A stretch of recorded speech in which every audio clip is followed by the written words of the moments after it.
But before that, I have one of the most important thinkers of our time, Peter Joseph.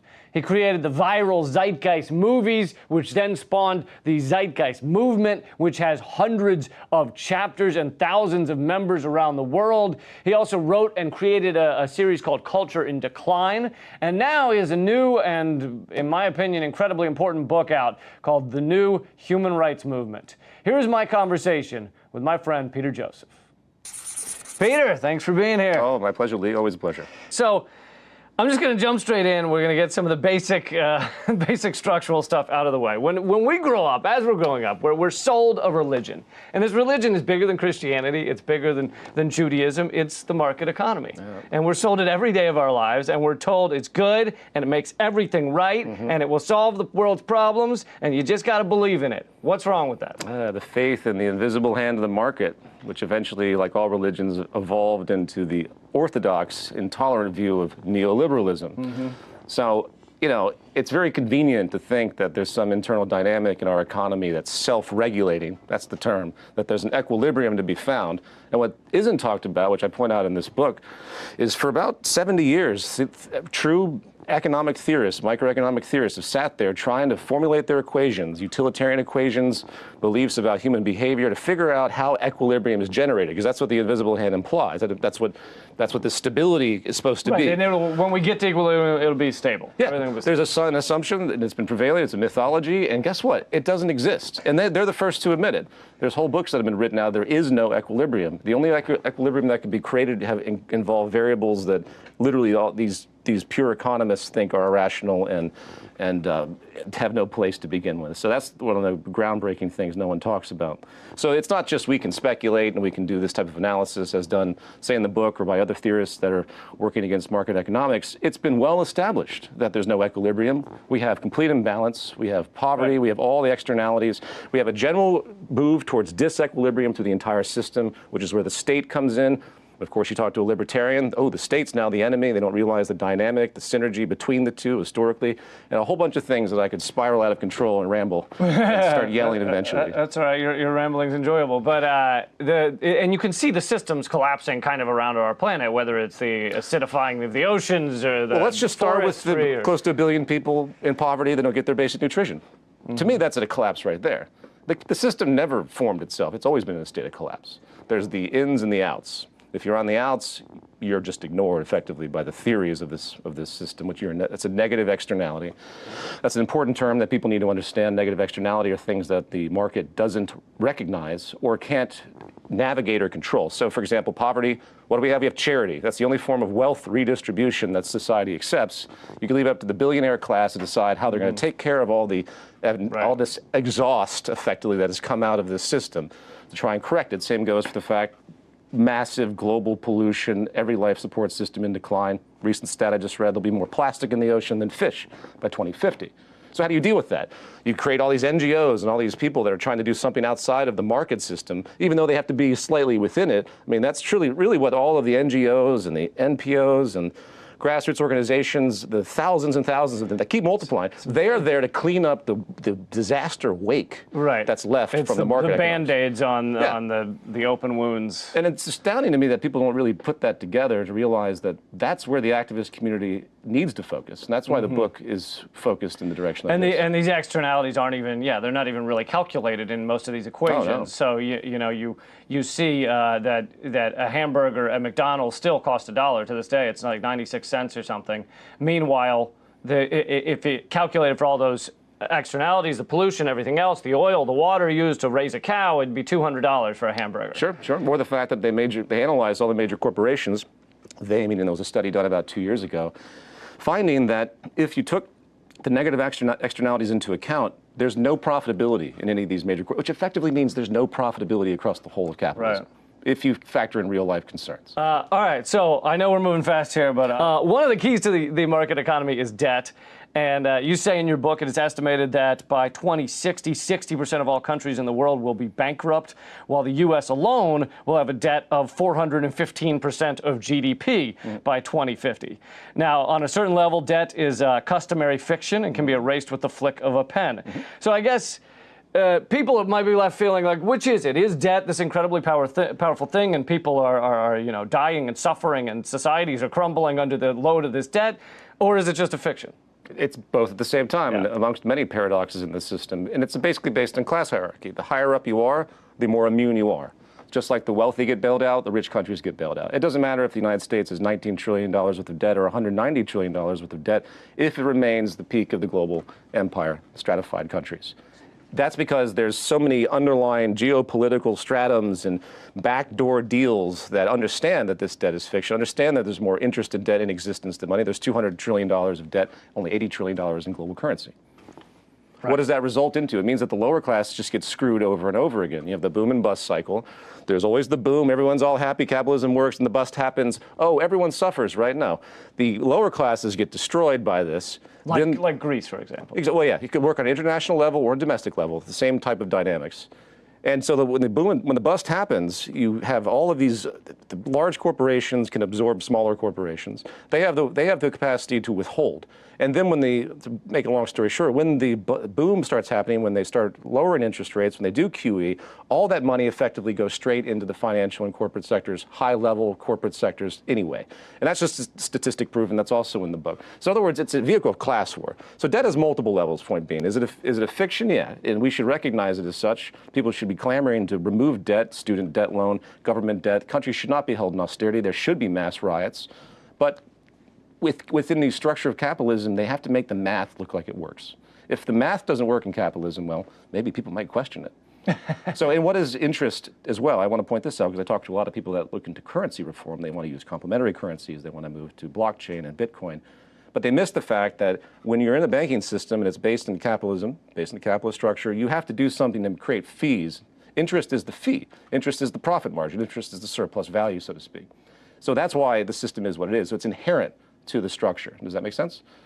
Yeah, so you can't just have capitalism and somehow have a different kind of currency. If you want to do that, you have to nationalize the entire U.S. banking system so there's no profit involved. And since this is the hub of the 1%, the wealthy 5% of this planet that own so much now, 40% since the 1970s, we went from about 3% working in the financial services sector to about 5%. And the financial services sector was about 5% of GDP, and now it's about 30%. So that 30% of GDP is going to 5% of the population. That's how powerful the small financial services, Wall Street conglomerate is. So back to my point, you want to nationalize the banks, well, you're going up against the strongest political force in history. And a lot of these people, hedge fund managers and the such, don't actually do anything. They don't create anything of substance. It's just moving of numbers around a screen. Yep. And it makes them incredibly wealthy. It is the evolution in economically mature nations like the United States. That evolution is consistent. You see this happening with all countries. You go from merchant capitalism to financial capitalism. We outsource all our production. We are increasing dramatic efficiency, meaning that there's so much that we need to sell that we can't. So we subsidize that, so to speak, with all the financialization. Subsidize the wrong word. We compensate for it through financialization. And that's why financialization has become so large and accepted, because it's really a driving force of the entire global economy now, even though it does nothing, even though it creates nothing and causes more imbalance. In fact, many theorists have argued that it's actually worse for Main Street, that the Wall Street even exists. It doesn't help Main Street at all. That's well accepted. Well, hold on. Wall Street and capitalism, and I saw in another interview you brought this up as something you find frustrating, where people keep saying it to you, so that's why I'm doing it. Okay. But Wall Street and capitalism is how you got your cell phone and your computer, and it gave you all these wonderful things, Peter. Yeah, I love that. I love that. All that capitalism is an incentive system and a distribution architecture.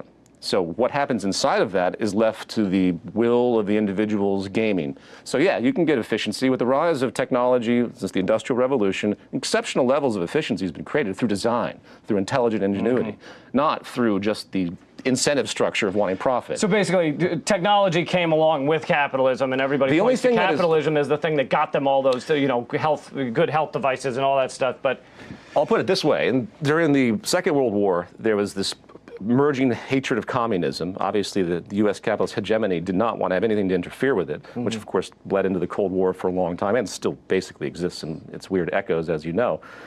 And what they did, and the social planners, so to speak, government and big business got together and they tried to convince everyone after World War II, and keep in mind, the United States just terrorized the entire world with the atomic bomb. And that set a whole new precedent in terms of its newfound place as empire. Right. It also had the infrastructure and this new industrialization that happened while Europe was in ruins. So it started to produce like mad. And it convinced the public that buying and consuming and working was going to create an egalitarian system that paralleled the claims of communism. This is something that many people know about. So it would bullshit the people to think that the more they consume, they're helping the society, they're fighting communism, and they're creating more of an egalitarian structure, because the more they consume, the more they create jobs and the cyclical consumption. Of course, that doesn't quite work out that way, does it? Right. And it's funny how this historian... And now what percentage of America is under some form of debt?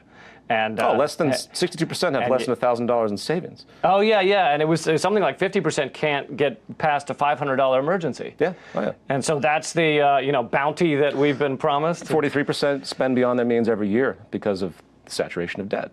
It was the 1970s the credit expansion came forward, because with the surplus goods that were being created, again, this very positive thing that happened since the Industrial Revolution, this increase in efficiency and the ability to move from factories produce, like thousands of percent increase in factory production. So what do? You have to get people money to buy this stuff to get more money fueled to the upper 1%. Right.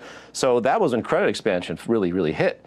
And that's actually something that we could talk about this, and I don't want to deviate too far, but people talk about universal basic income. I'm in favor of this because it can help poverty, but there's a certain caveat to it. Basic income seems like it's getting a lot of people talking about it. It is. For once. Now here, and even like Zuckerberg and these billionaires talking about it. Now why?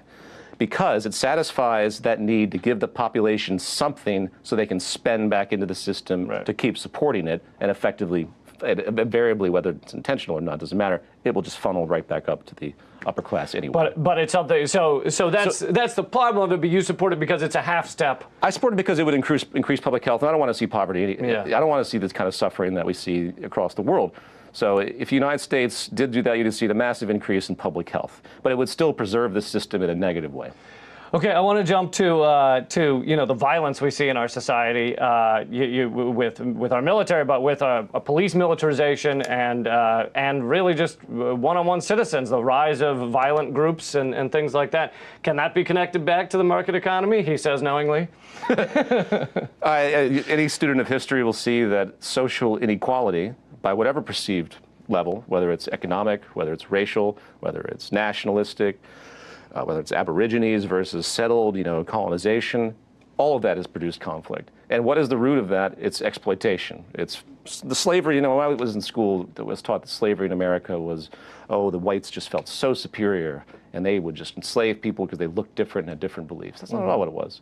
We were using white indentured servants in the American colonies until it was discovered through the African slave trade, which existed prior, and which, by the way, these kings in Africa were selling the slaves outright. It had nothing to do with anything but money on both sides. So we realized it was a better investment to invest in slaves. Had no idea, didn't make any difference what they looked like. It was just easier that they looked different because you could catch them if they ran away. So there's more value to it as an investment. That's what it was. That's cost efficiency. That is the driving mechanism of capitalism. So not to deviate from your question regarding the violence, but why is it that we have all this interracial tension after 200 years? It's because we started with this foundation of exploiting an entire subclass, and the Black Panthers movement, the Martin Luther King, all of the tumultuous civil rights, the violence, the deaths. This is an echo of a basic kernel of the capitalist structure. And it's sad to me that most people don't see it that way. They think that somehow slavery was separate from the new free labor of today. Yeah, it's free labor in the abstraction of free labor when you're backed into a corner. So yeah, I'm sure the people that are making 15 cents an hour. So you're saying there's not just something ingrained in us that makes us force another class down? Well, I'll say this: when lower reptilian brain reactions, basic biological behaviorism. There are clearly reactions that we can see in our primate brethren that when in fear, when in threat, we stratify, we get dominant. We create these things based on whatever the circumstance requires. Usually it's just like physical brawn and so on. But we also have the prefrontal cortex. We have this new emerging thing, the amygdala, the hippocampus. We have consciousness, basically. And the question is, what are we pinging now? And I argue that the system we have now is just constantly pinging the lower reptilian brain, not allowing the fruits of our consciousness and empathy to actually come forward. Right. So it is a part of us. And in fact, there's great examples of where the goal of, let's say, a store or shopping center is to get past that deeper thought. You know, and I think it's called the Gruen transfer, when you get into one of these shopping centers and slowly the lights and the sounds and the smells overwhelm you, and you get to a point where you finally are just like putting things in a bag without even thinking about what you're doing. You're just... Oh, sure. Well, think about the ethic of shopping for fun. Think, where did this come from? I mean, people that I know, if you hear women, I've heard this in the shows, oh, Saturdays are for shopping. There's such an abusive thing that's happened through advertising that has made people feel comfortable with the act of consuming, when it really should be the opposite. It should be an issue of social reflection when you engage in this system of economics, where you know that what you're doing does have repercussions across society. It's a basic sense of integration in society, as opposed to the douchebags driving around their car, the $250,000 cars, or the women with their $2,000 handbags, which are basically signatures of violence. Melania Trump, $56,000 jacket. I saw that. It's hard stunned. How detached from reality can you be? At least in the Great Depression, all the Rockefellers, they wised up and they would drive around in little cars. Right. They wore old jackets. Now no one cares. Now it's just flagrant materialism, flagrant vanity. I have part 2 of my interview with Peter Joseph, creator of the Zeitgeist movement. He's out with a new book, and the last time we talked about the problems with our system. This time, he and I discussed the solutions. How do we fix this mess and start moving forward? Take a look. Well, the advertising gets to actually something else I wanted to ask you, which is, a while back for your other series, Culture in Decline, I did a thing on advertising and about how abusive they are to, you know, ads in general, to what they're trying to make us think and act. But I don't know what I don't think I explicitly said is that it's basically, the estimate is 1,000 to 3,000 ads and brand names a day, and they're all really selling one thing. It's need and solving that need with consuming, with consumerism. Is it possible to get past that system when we have that much advertising for this way of life?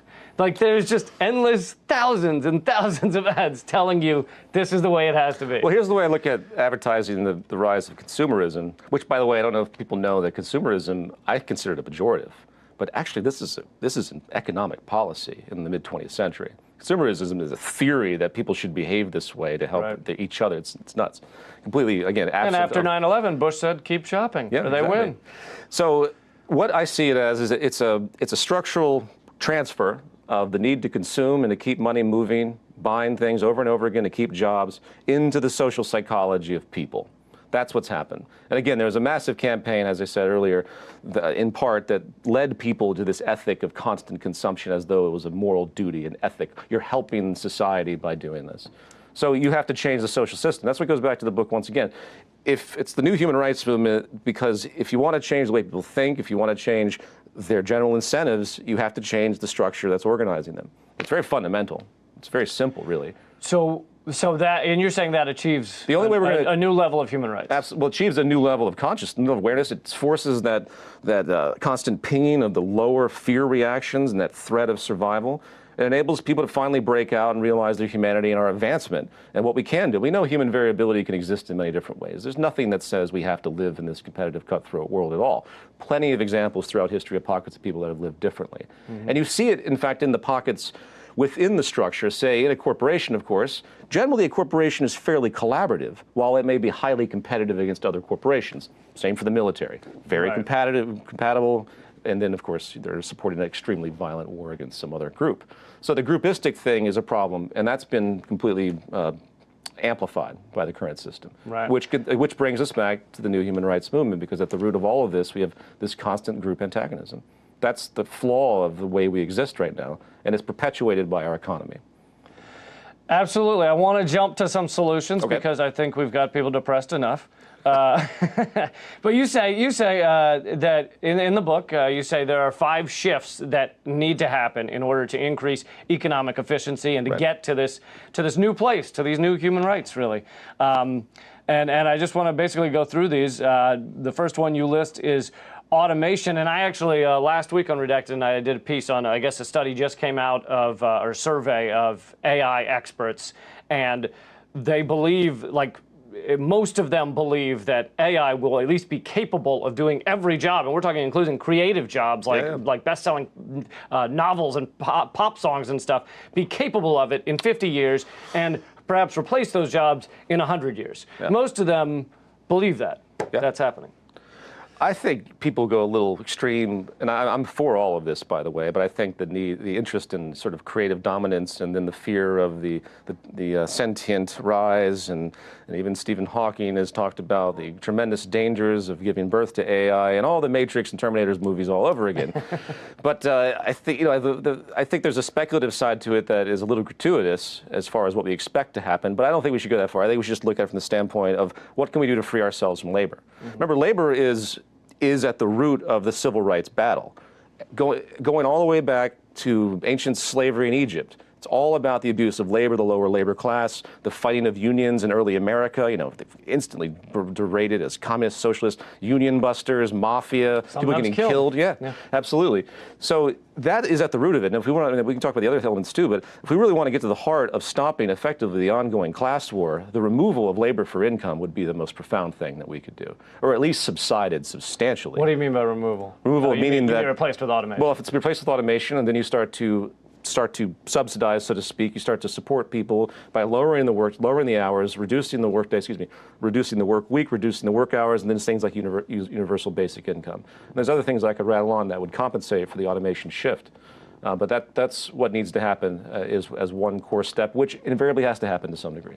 And with the jobs disappearing, people are suffering when in fact that should be a good thing, where people have more time, they make the same amount of money, or whatever, if we're still in a money system. But it should be a good thing. The analogy that I try and use to explain to people is it's basically like we're all hamsters on treadmills, and they're slowly taking away the treadmills, and so the hamsters start beating the crap out of each other to try and get what's left. And then politicians come along and they say one of two things. They say either I'll bring back the treadmills and we go, yay! Or they say we'll make the treadmills go faster and we say, yay! Exactly. And no one says, why are we running on the treadmills? Exactly. And then the identity is so locked into labor. People retire. It's statistically proven that they die sometimes after, quite frequently. 48,000 suicides are noted to have occurred between America and 63 European countries during the Great Recession, because not only deprivation, but they have no job. And there's that identity of having to work, especially men. They have this identity that's been ingrained in them that they're supposed to be the caretakers and all that stuff. So the cultural ramifications are very strong. We have to undo a lot of that. But my argument against that is sometimes it's good when people die when they lose their job, like Roger Ailes. So there's always an exception. There's an exception. But I want to let's move to the next one. Access. Do we not have free access now? We're in a free country. I love that. The freedom and democracy of it all, right? Yeah. Access is at the root of everything, whether we know it or not. Property is really just access because you don't really own anything. You don't take it with you. It's the labor, the ideas, what went into the construction of anything is a social phenomenon. Right. So it's an illusion that's been propagated in a very primitive view and born in the Malthusian period, which you had to hoard and you had to be protective. So property rights today dominate the majority of the legislation out there, if you look at it. Almost all the crime legislation in the books relates to property, and most of the violence you see comes down to a property relationship as well. And the police are largely defending property. And exactly. The perfect analogy is, or metaphor is Standing Rock, where you have cops protecting a pipeline against the people they've sworn to protect. Yeah, exactly. Yeah, that brings on another subject of the role of the police and their structural position, but I don't want to go on that tangent. So access is at the core of it. We've slowly started to see the interest in access from sharing cars, from Airbnbs, from sharing homes, to people that have gone a little bit farther. They have tool sharing libraries, or even just the functional idea of the ancient library itself and the implications of that. So if you have an access society where you're not using property, or you've deviated away from it as much as you can, where you allow for people to gain access to things through a system that's not based on exchange, but we've generated. This actually gets into the next one, open source. Yeah, we can overflow with we can overlay that a little bit as well. So open source brings in the subject that effectively you have more efficiency generated through more minds focusing on something than just a boardroom. And that goes back to what I just said about the evolution, the social relationship to everything that we've created. You know, what goes into a computer is hundreds of years of investigation by countless people. I mean, honestly, thousands of years when you think about the evolution of science. So on that historical level, that exists in the sense of collaboration. And then on the parallel level, if you, as has been proven by people that develop Linux, by all these other math projects, all these things I list in the book as well, creating a collaborative commons where people have access and organized capacity to design and innovate can now be extended to anything. Cars. You can use CAD, computer-aided design, computer-aided engineering. In the future, people will sit at a laptop with thousands of others working on a single project to try and make the best of something that could be made at that point in time, best of the best. And that would open the floodgates of innovation. So in other words, far more innovatively efficient. Yeah, without all this proprietary code, you could have people, things which would lead moving to along much quicker. Move to less waste. You'd have universal standardization. If people actually have an interest in sharing the ideas, hence you don't have all the crap, the noise, and the waste that. What about planned obsolescence? Right. What about localization? Localization, the fourth one. Fourth one or third one? We're at 4. We're at 4 already, wow. So localization, I think, will happen naturally due to ephemeralization, a term coined by Buckminster Fuller, which basically means things are always, the process of technology and design are always going to get smaller and smaller and smaller and more efficient.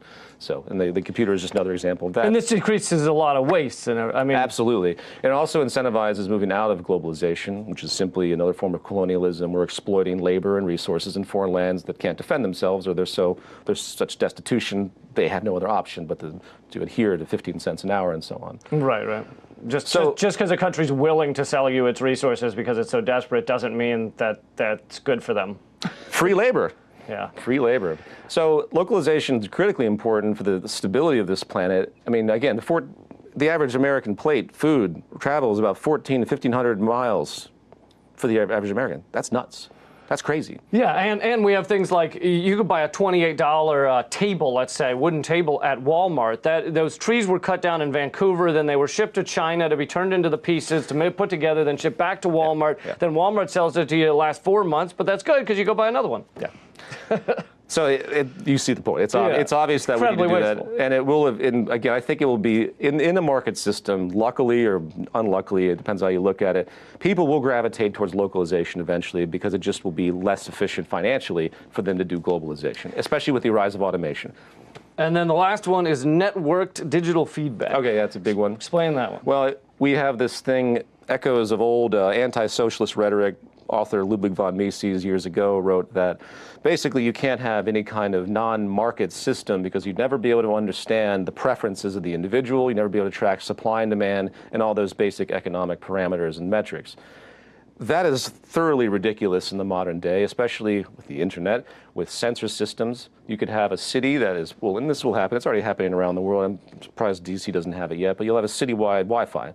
And then you connect sensors to all the transactions that are occurring. Boom, you have instant feedback of all the transactions that are happening in the economy. And I'm not necessarily referring to economic financial transactions. I'm referring to transactions that people are just simply getting what they need. As this book progresses, the logic becomes more and more clear that the highest state of efficiency, which would also create the highest level of social amiability, hence the alleviation of all the group versus group woes, is a system that doesn't have money.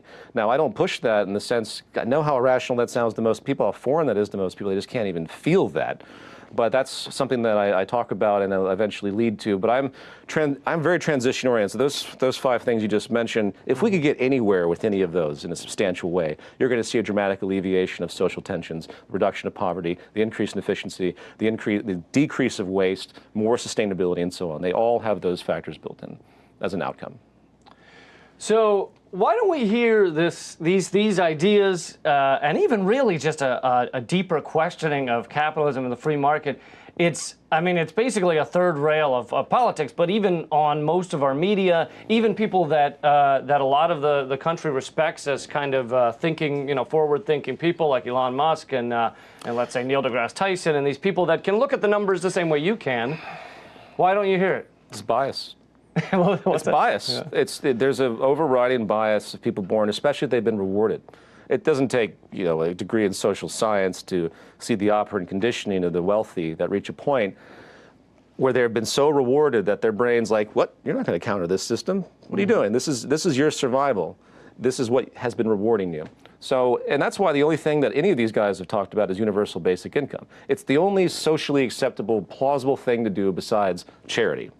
And it's a form of charity. Right. And they can't justify the lack of it now in the sense of, trying to demean it in some kind of social welfare thing, which, has a terrible connotation to it. Because they see the efficiency. They, meaning the whole of the high business community and government, understands what we're doing with technology, understands the efficiency, understands that all of this efficiency that's been generated over the past 50 years has gone to the 1%, with 8 people with more money now than the bottom 50%. They know they have to do something if they want to preserve their hierarchy. It's an intuition they feel. So universal basic income is the most logical step for them. But there's plenty more that needs to be done. And I stand with you in the sense of the disgust. Anyone that claims to be for science that hasn't taken the time to just look at their own world, forget about the cosmos for a second. Let's not terraform planets yet. Let's not send rockets. Let's worry about what's happening here for a moment. And I think it's just disappointing. I don't think these concepts are that foreign or that difficult to get people's head around. It's just it's the social indoctrination and the fear of being ostracized and labeled as something that will be inconvenient for their reputations. Yeah, I think when your bread is buttered from doing one thing, it's tough to change course. But Peter, thank you so much for taking the time. My pleasure. The book is the New Human Rights Movement. It's amazing and excellent, as all your work is. And I'm looking forward to the movie. I guess will come out in a little while. Into Reflections, hopefully we'll find it's released by the end of the year, but no promises. It just keeps getting pushed back. But yeah, that should be a fun. That's all right. Yeah. Thank you, Peter. All right, man. Thank you. Appreciate it. Yeah.